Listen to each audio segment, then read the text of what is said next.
Hey, what is up, everybody? This is Stevie Breach coming to you here today. This is Saturday. We are counting down until the Monday Night Football game with the San Francisco 49ers. They're going to be playing under the bright lights against the Carolina Panthers. And I honestly felt like it was all good. I don't want Carolina to sneak up on us because of the fact that I think they're a little bit of a better football team than I remember. I mean, they went through the dark days with Bryce Young, and it looks like they're kind of like digging their way out. I believe they only have one less win than the 49ers do this year. They're kind of a little bit of a surprise team in the South down there, battling with Tampa to see where they're going to finish up. I think they're a little bit like overperforming, but all we have to really do is go out there and play 49er football. But the main basis of this is to talk about what the hell happened in San Francisco yesterday. Diane Rossini, I love her. She was on the Dan Le Batard show where she would make countless drops. I think that I had the hots for her a good little while before she got married and had a kid. I really respect her as a football reporter.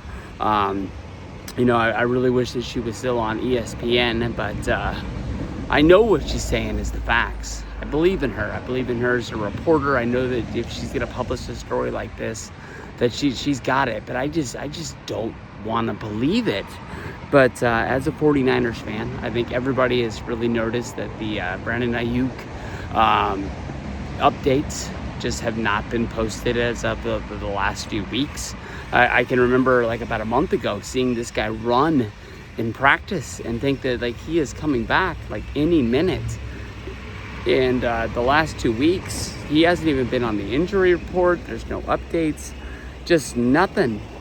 And it looks like he's just like left the 49ers like high and dry. He's just not showing up to the office. He's not going to meetings. He's just not doing anything. It's like he just does not want to play for the 49ers. We went through the offseason 2 years ago where there was all the rumors that Ayuk was going to get traded to Cleveland, Ayuk was going to get traded to Pittsburgh, and everything got fixed. He got his money.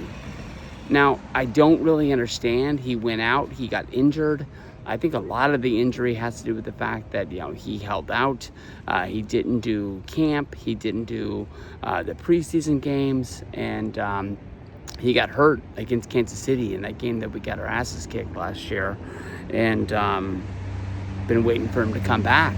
This honestly, when you put it like into basketball terms, if you remember when Kyrie Leonard was playing for the San Antonio Spurs, who he was drafted by, all of a sudden one day he just said he was fed up with the people in San Antonio. He didn't like what the training staff was telling him. He felt like they were trying to rush him back, and he didn't want to hurt his career. And that's how he ended up going and playing for Toronto, where he won the championship before, I guess, ending up in Clipperland, I think. But Kyrie's career has honestly been really, really weird. And I want Brandon Ayuk to be better than that. The story is saying that we're just going to finish out the season. Ayuk's never going to show up to work, and we're just going to release him. I don't understand that. Like I said, 2 years ago, we had offers to trade him to Cleveland. We had offers to trade him to Pittsburgh. I understand this guy's sort of like quitting on this football team. I don't really understand that, but I guess he knows his window in the NFL, and he's already seen this first injury. It's not guaranteed, but the 49ers aren't going to cut him just to cut him. They're going to go out there and let this guy, play. And I think that if we cut him and he goes out on the open market, he might have some teams looking at him. But who's going to offer him the money that we're offering, or that we're not even offering, the money that we have him signed for 4 years? It doesn't really make it. It wasn't it 4 years, $120 million, $30 million a year for a guy who blew out his ACL and took the whole next year off? I understand the guy's young, but I don't know. And then on the other side, I understand. I'm going to say that like the 49ers, we drafted Deebo Samuel, we drafted Brandon Ayuk, we drafted Juan Jennings. But how many Danny Grays did we draft? I mean, how many guys did we pick as like this guy's going to come into the room, he's going to help the wide receiver core, and we just never freaking saw him. That's what I'm scared about. I love Ricky Pearsall. I'm hoping for him to be a big part of this team. Last year, he got shot in the chest. This year, he got hurt. I need a whole year of just like catching balls. And Juan Jennings seems like he's kind of upset at the same point. He wanted more money. They gave him a deal where he had to go out there and perform to get more. He ended up getting hurt, and he got hurt. And he's just not performing to the stats, so he's probably not going to make those bonuses that he thought he was going to make. So when it's all said and done, is Juan Jennings going to be a guy who wants to sign here?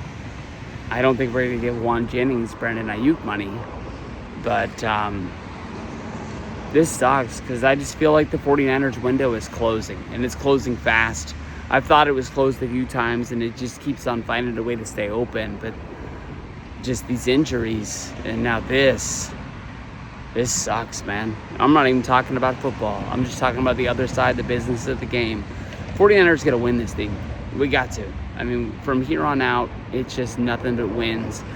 We played Carolina, we played Cleveland, we got our bye, and then I think we got to sack it up because I think we got some tough games after that. But I can see us being a 9-win football team at the end of 2 weeks. We just got to go out there and we just got to play 49er football. That's what I'm looking for. Peace out.